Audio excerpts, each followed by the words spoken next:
Hello everybody, Ian Robson. Welcome to another edition of Coffee with Ian. My coffee seems to have cooled down now. I put it up here, I guess 10 minutes ago or so, and now it's not still warm, but not cold. And not still warm, not hot though. Anyways, one of my colleagues, Dan, he asked me if I'm going to do the chainsaw video. He's like, Ian, can we expect a chainsaw video today? And I record them at 6 a.m.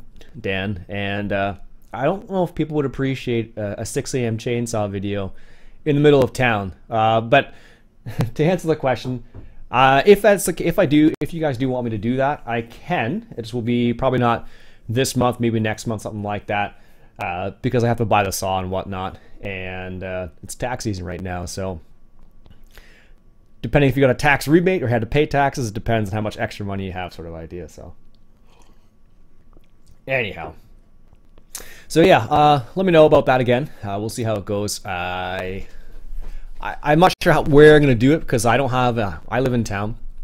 My dad lives just outside of town. I could do it at his house, and he actually has some fallen trees, so we could do some testing of the MS261CM, which is a professional saw.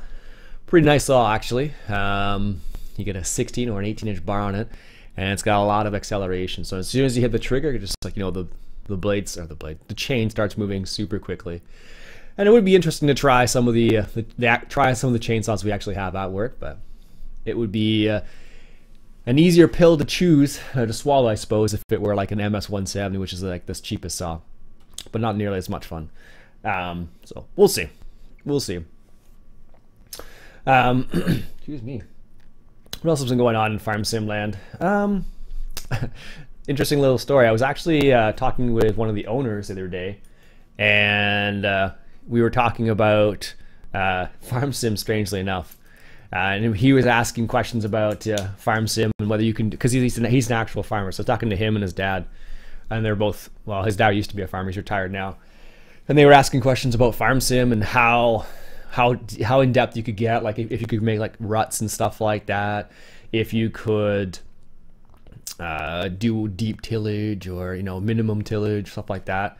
And it was kind of interesting to see like what kind of questions they were actually asking, because if you compare what the questions they're asking to like the questions people ask when they play the game, it's completely different, because they're asking, you know, real questions about, you know, what you would do in real life versus what you can and what you're limited to in the game. Now theoretically, you could do minimum tillage, that's not a problem. You could do no-till, that would be possible as well. Although in terms of the quality or the yield, it doesn't make any difference at all.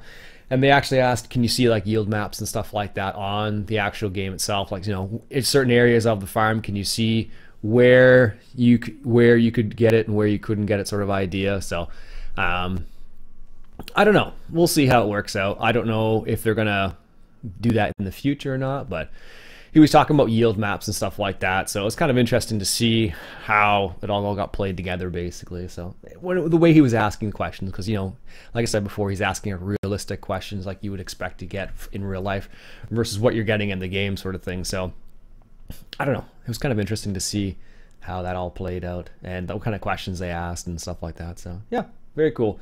We also talked a little bit about flight simulator games and how in depth and how realistic flight sim games are, and also train sim games. Whereas there's just so much to, like, the difference, I guess, between a farm sim game and like a train sim game. Like, the only thing you really need to focus on in a train sim game is like just the train. Like, that's probably the most important thing. Like, so all the details just within that one train. Whereas in farm sim, it's like all the details within that one tractor, as well as all the external components, like about soil, weather conditions, all that. So there's that also in flight games and train games, I suppose, but I don't know if it has as much of an effect. Like, if it's raining outside, all you need to do is put rain in the game, and then, you know, you're flying in the rain. Whereas in farm sim, if it rains, you go outside and start doing tillage, you're not going to be able to get through the field very well, so it has a greater effect. It does too. I don't know. Maybe I'm just understating what the effect that it has in a flight game or a train game, but I don't know. Take it as you will, I suppose. So anyhow, so today I got back. There's a Humble Bundle that was a while ago, that came out a while ago, which was the Sony Vegas Pro bundle. So you got a whole bunch of the Sony Vegas stuff. Let me see what was in this bundle. I forget now. What do they even call this bundle? It was the Humble Software Rebundle Vegas Pro Discover Creative Freedom bundle. So I got that, and I only got it essentially for Vegas Pro Edit. So it's not the whole package. It's only Sony Pro Edit. It's not the whole package, so you get half of it. It's still worth like $400, which is kind of nice. So you get that kind of thing. So I'm gonna try and edit that this video with that today and see how it goes. I might just be like, okay, no, I don't have the time to learn how to do this right now, because usually what I'll do is I'll record it in the morning, and then I will record it in the morning and edit it in the morning and then just upload it right away. And if I do that, then it takes a little bit of time sometimes.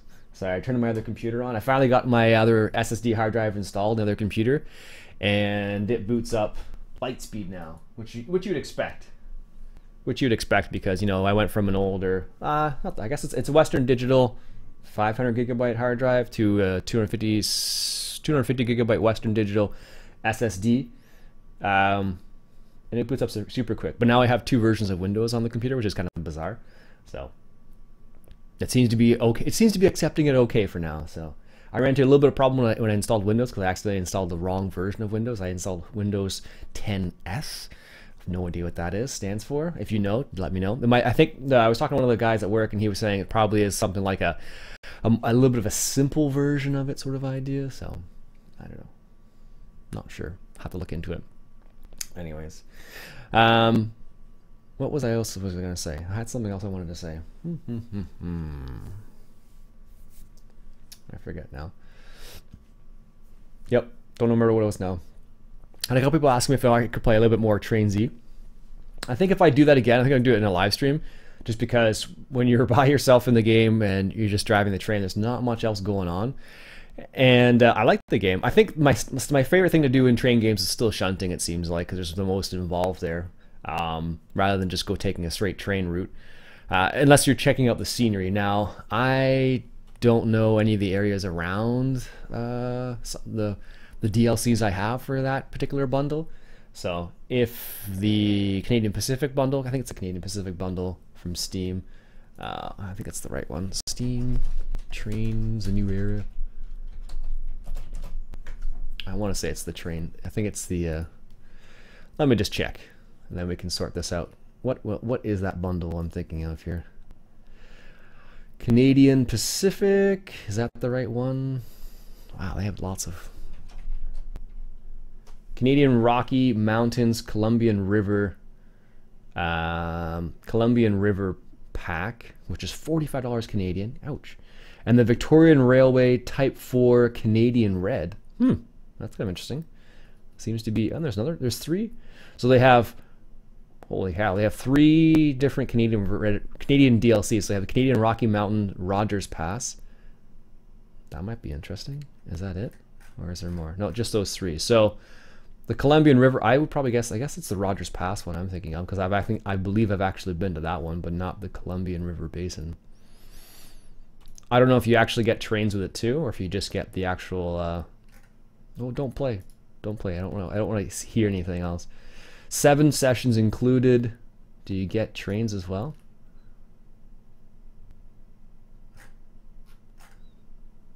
Doesn't say anything about trains.